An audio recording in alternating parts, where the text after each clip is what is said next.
karena telah memberikan penjelasan mengenai sosok Carja van Stoke, apa namanya? Vandenberg, ya. Jadi Stardenbach. juga ya karena Iya. tidak semua elit dari kolonial Belanda memiliki tujuan untuk mengeksploitasi atau menindas seperti yang digambarkan oleh sejarah saat ini.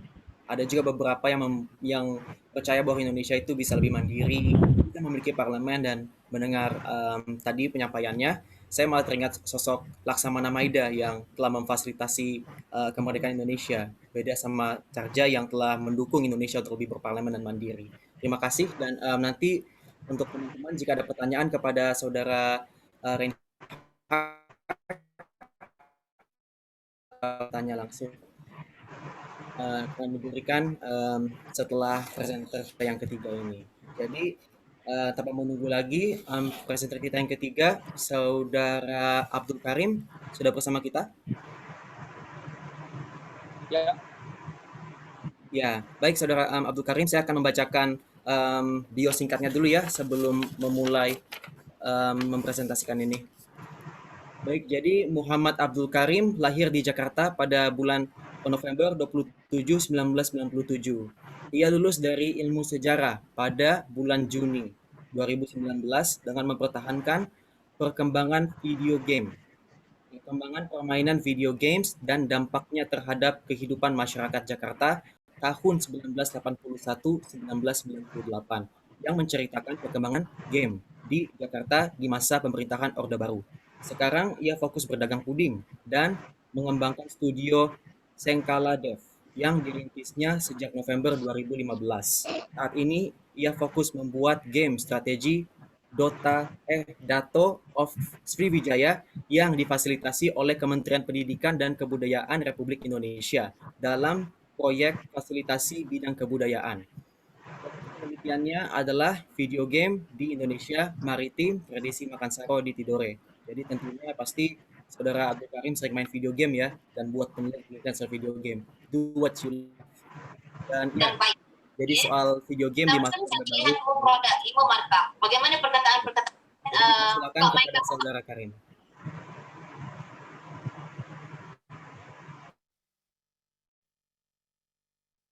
oke. Selamat sore semua.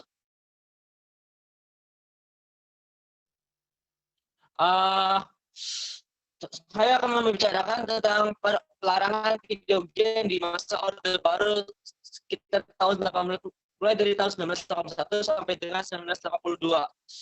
Lanjut.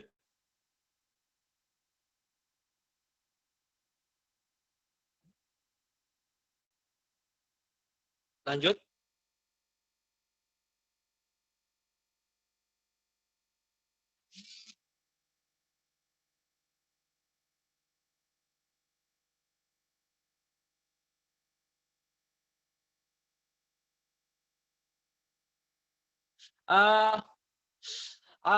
Pertama-tama saya ingin menjelaskan dulu tentang sebelum-sebelumnya.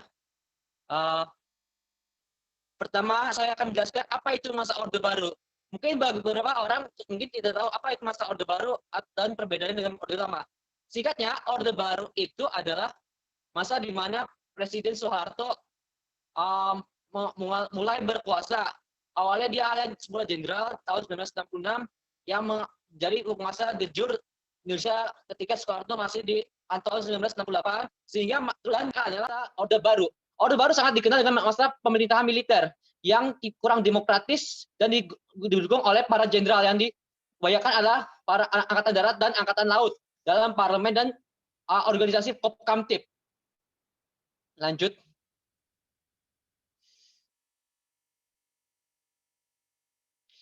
Ya, lanjut. Nah, seperti saya sebutkan, apa itu Kopkamtib? Sebelum saya berbicara jauh, Kopkamtib itu apa? Kopkamtib adalah organisasi komando pemulihan keamanan dan ketertiban yang mulai dibentuk sejak mengatasi permasalahan G30 SPKI untuk menstabilisasi situasi Indonesia yang cukup kacau saat itu. Dan organisasi Kopkamtib cukup mempunyai otoritas yang cukup besar kepada pemerintahan daerah, militer daerah, dan juga polisi yang saat itu berada di satu organisasi yang disebut Angkatan Bersenjata Republik Indonesia. Pangkopkamtib atau Panglima dari Kopkamtib orang yang bertanggung jawab atas pekerjaan Kopkamtib di Indonesia. Dia di bawah Menteri Pertahanan yang juga Panglima ABRI, dan juga Kopkamtib ada di bawah tangan Presiden Soeharto. Lanjut. Ini adalah beberapa kasus yang dilakukan Kopkamtib, mulai dari pembantaian PKI, mengatasi protes mahasiswa di 1944, 1974, dan pendudukan kampus ITB tahun 1978. Dan salah satunya di tahun 1981, pelarangan video game di Desember 1981. Lanjut. Nah, ini adalah inti dari persen saya. Video game di dunia secara komersial mulai tahun 1972 di Amerika dengan kehadiran game Pong yang dibuat oleh Rapal Beer. Lama-kelamaan bisnis game sangat menjanjikan dan banyak perusahaan televisi mulai membuat game-game mereka itu sendiri. Bisnis video game tak hanya berjaya di Amerika saja, tapi mulai di Jepang, Eropa, dan menjalankan negara-negara yang membuka diri dengan pengaruh Barat. Di Indonesia, video game mulai masuk sekitar tahun 1982. 1973 maksud saya. Dengan laporan bahwasanya mereka sudah mengimpor video game tahun 1973. Lanjut. Nah, ini beberapa video game yang ada saat itu.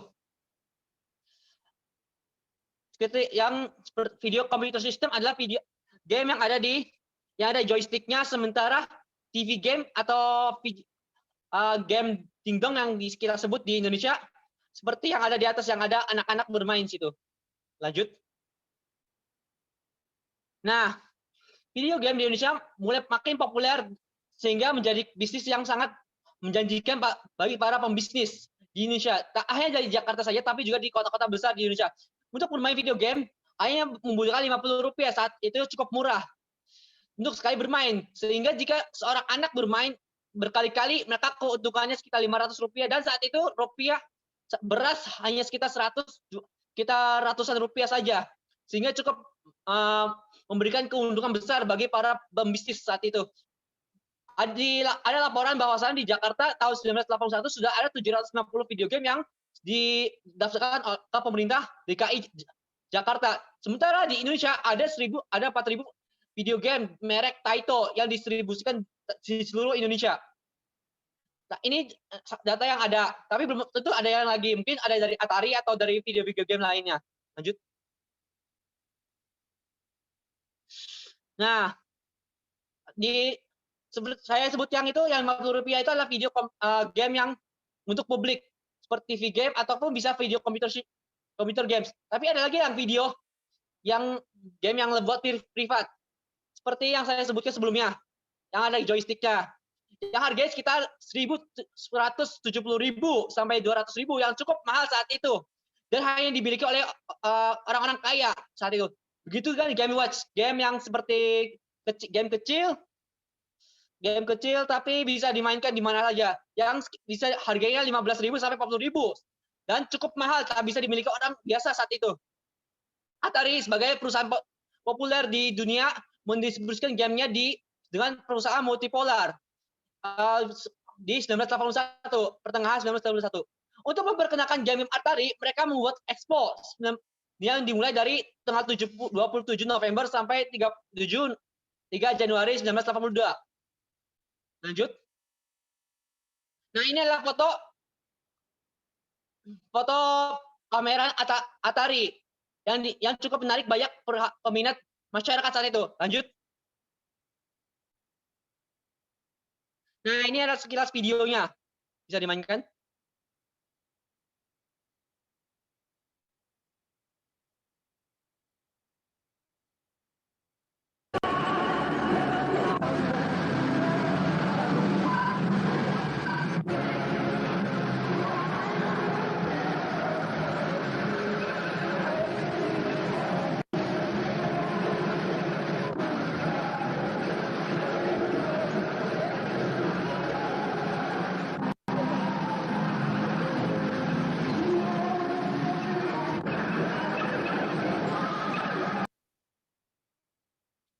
Lanjut.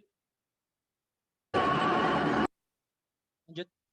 Ini sekilas video-video foto-foto ketika pameran itu terjadi, di mana pemainnya tak hanya anak muda saja, tapi ada anak-anak di sana. Bahkan ada beberapa yang masih berpakaian anak sekolah. Lanjut. Nah, Pangko Kamtib sebagai mulai menaruh perhatian dengan perkembangan video game di Indonesia saat itu. Dia mengekspresikan perhatiannya di sidang kabinet tanggal 3 Desember 1981. Dia melihat video game itu tidak seperti permainan perjudian di mana anak-anak terus mengeluarkan uangnya ke permainan video game, tapi mereka sehingga membuat pemborosan dan juga seperti halnya judi di mana mereka terus bermain dan mereka bermain seperti hanya untuk kepuasan mereka, sementara keuntungannya tidak dapat kembali. Tanggal 12 Desember, dia memanggil Deputi Gubernur Asnawi Manap untuk mengekspresikan perhatiannya terhadap video game.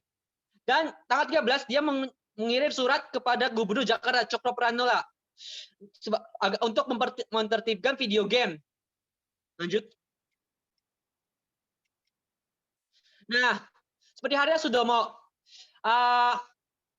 dengan pertimbangan agung sebagai penasihat presiden memberikan opini mereka. Wakil dari DPA, Jati Kusumo, sebagai salah satu purnawirawan memberikan laporan yang mereka tulis tanggal 7 Desember kepada Presiden Soeharto tanggal 15 Desember. Selain laporan tersebut, dia menasihati Presiden untuk melarang video game di Indonesia. Kenapa dia melarang menasihati tersebut? Karena dia bercerita bahwasannya cucunya sering bermain video game dan menghilang ketika mereka masih berkumpul, sehingga membuat adanya perbedaan moralitas masalah itu. Lanjut. Presiden Soeharto setuju dengan Jati Kusuma untuk membuat video game out dari Indonesia dan menginstruksikan kepadanya untuk mengatasi permasalahan ini. Lanjut. Ini ada sekilas laporan dari DPA kepada Presiden. Sebenarnya tidak ada tulisan video game, tapi dia menekankan bahwasannya perlu penertiban kepada seperti video game, majalah-majalah, sensor film, dan hal-hal lainnya yang terkait dengan moral Pancasila. Lanjut. Sebentar pada tanggal 16 Desember, orang-orang mengutip perkataan Jati Kusumo bahwa Presiden setuju video game dilarang di Indonesia. Lanjut. Larang video game di Indonesia menyebar luas di koran-koran dan membuat para orang-orang biasa masyarakat, khususnya perusahaan dan penjual video game sangat terkejut. Ada yang beberapa setuju, tapi ada juga yang tidak setuju, termasuk partai di parlemen yang saat ini cuma ada 3 partai. Tapi pemerintah berusaha meyakinkan bahwa pelarangan ini untuk kebaikan masyarakat. Sudah mau menulis laporan rahasia dengan nomor R311 RKPKA R12 R81 yang ke para pejabat daerah dan militer untuk melarang video game di tanggal 17 Desember 1991. Sebelum saya kasih tahu bahwasannya ada 3 tipe saat itu. Larangan super rahasia, SR, R rahasia, dan B biasa. Yang mengartikan tipe larangan seberapa urgensi dari surat tersebut. Lanjut. Dari surat tersebut semua sudah menjelaskan bahwa semua game di publik tidak boleh lagi ada, tapi game yang privat untuk pribadi sendiri boleh selama karena tidak ada efek buruk sebesar publik video game yang terus mengeluarkan uang oleh para pemainnya. Untuk masalah impor, dia memberikan kewenangan kepada Menteri Perdagangan. Lanjut. Ini adalah foto Sudomo yang difoto oleh wartawan ketika menjelaskan masalah ini pada tanggal 18 Desember 1991. Lanjut. Nah, ini adalah beberapa tokoh yang memberikan opini mereka. Daud Yusuf, Menteri Pendidikan, menjelaskan bahwasannya pelarangan ini dia setuju dengan pelarangan ini, tapi dia melihat video game itu punya efek bagus. Sementara Ratu Alamsyah yang fotonya sebenarnya ada di atas memberitahu bahwasannya masyarakat untuk tidak memperdebatkan pelarangan video game ini untuk persatuan Indonesia. Foto di bawah, Basyuni Surya Miharja sebagai ketua PGRI menjelaskan bahwasannya video game itu tidak punya sense kreatif dan orang Indonesia tidak siap untuk menerima permainan ini. Lanjut. Sebenarnya Gubernur Jakarta Cokro Pranowo sebenarnya setuju dengan apa yang diperintahkan Sudomo, tapi itu hanya dari pribadinya saja. Lanjut. Nah, tanggal 18 para pengusaha yang protes atas pelarangan ini mendatangi ke gedung Balai Kota sebagai kantor Gubernur Jakarta. Mereka dengan membawa surat-surat berkas izin mereka menjelaskan bahwasannya mereka pelarangan ini terlalu terburu-buru dan mereka kehilangan jutaan rupiah ada pelarangan ini yang mereka sudah tanamkan di investasi video game. Sementara untuk Expo Atari ditutup secepat mungkin setelah pelarangan tersebut diumumkan. Pihak Gubernur Jakarta menjelaskan bahwasannya mereka tidak bisa berbuat apa-apa dan meminta para pengusaha untuk mengerti. Tapi Wakil Gubernur Asnwa menjelaskan bahwasannya mereka punya ide untuk video game di publik karena mereka melihat para aparatur pemerintah larangan ini kan hanya untuk anak-anak karena anak-anak mengeluarkan banyak uangnya untuk bermain video game. Sementara jika dibatasi masalah usia, krisis bisa membuat video game bisa saja diizinkan kembali. Namun faktanya sampai tanggal 12 Februari 1988 Kementerian Dalam Negeri Indonesia memberikan instruksi kepada pemerintah daerah untuk mendukung pelarangan video game oleh Kopkamtib. Lanjut. Sementara itu di kota-kota lain seperti di Medan, tentara memberikan waktu kepada pengusaha untuk menutup secepat mungkin karena masih ada 60 video game di kota tersebut. Sementara di Surabaya ada 400 video game dan 200 TV games yang harus ditutup pada tanggal 22 Desember sehingga mereka memberi tenggat waktu kepada para pengusaha. Di Bandung, para pengusaha protes juga dan berharap ada seminar video game untuk mengetahui seberapa banyak efek buruk dan efek bagus dari video game. Di Semarang, video game harus tutup pada tanggal 21 Januari 1982. Lanjut. Nah, sampai pelarangan tersebut bertahan, tapi lama-kelamaan ada beberapa daerah mengizinkan kembali video game seperti di Cirebon karena masalah penghasilannya cukup besar. Mereka membuat regulasi bahwasannya publik video game yang di tempat umum boleh selama anak sekolah tidak boleh bermain di situ. Pemerintah Jakarta awalnya tidak membolehkan, tapi mereka tanggal 30 Desember 1983 mengizinkan lagi video game. Tapi karena ada masalah perjudian tahun 84 membuat video game dilarang kembali di Jakarta di akhir 1985, April 1985. Nah, lanjut. Pemerintah Jakarta kembali mengizinkan kembali video game dengan banyak protokol yang harus diatuhi oleh pemilik pada 1987. Namun stigma dari video game di masyarakat sudah diabaikan sebagai kenakalan remaja dan membuat ini sepertinya ada dampak dari pelarangan video game pada saat 1981. Sementara saat itu video game pribadi masih dipandang baik oleh masyarakat khususnya orang tua karena mereka masih bisa mengontrol anak-anak dalam bermain. Maka bisa ikut bermain bersama mereka. Lanjut. Ini adalah anak-anak yang bermain secara rahasia bermain video game tanggal 1986. Padahal saat itu pemerintah Jakarta melarang game-game seperti ini. Lanjut. Nah, seiring dibubarkan Kopkamtib 1987, seperti tidak ada kaitannya juga, game privat visi seperti Atari yang kemudian menjadi game Nintendo masih mahal. Hal ini membuat orang-orang sebagai orang yang memanfaatkan hal ini untuk menyewakan game seperti ini kepada anak-anak di perkampungan ataupun di sekolah. Hal ini mulai populer di akhir 1980 dan masih populer di Jakarta dan kota-kota lain sampai warung internet mulai populer di tahun 2000-an. Lanjut. Nah, kesimpulan, pelarangan video game di tempat umum tidak permanen karena pemerintah masih mau berkompromi dengan pengusaha.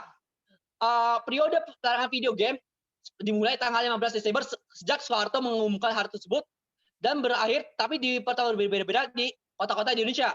Seperti di Jakarta ada tahun 1984 baru mengizinkan, di 83 akhir mulai mengizinkan kembali. Sementara di tempat lain ada yang sudah mengizinkan di pertengahan 1983. Karena saat itu kabinet pemerintahan sudah mulai berganti dan juga kepala Kopkamtib sudah berganti juga. Stigma video game saat itu masih sangat negatif di masyarakat dan mengasosiasikan pada perjudian dan kenakalan remaja. Video game yang privat tidak dilarang dan populer di masyarakat, tapi masih mahal. Sekian.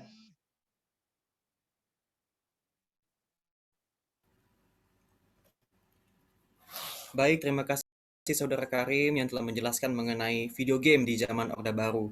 Ya, menarik juga ya, karena bahkan di masa pemerintahan otoriter, bahkan pemerintah ingin mengatur sisi kehidupan masyarakat-masyarakatnya juga di perihal video game yang mengalir di masyarakat. Dan juga mereka tidak hanya mementingkan soal sudut pandang masyarakat dalam hal politik atau narasi politik, tapi juga ingin mengendalikan masyarakat soal apa yang mereka mainkan atau apa yang menjadi hiburan mereka. Seperti tadi yang Karim bilang, mungkin berkaitan dengan perjudian ataupun merusak moral dan lain-lainnya. Jadi untuk jika ada pertanyaan-pertanyaan berkenaan soal video game di zaman Orde Baru, silakan ditinggalkan di comment section. Dan sekarang kita akan pergi ke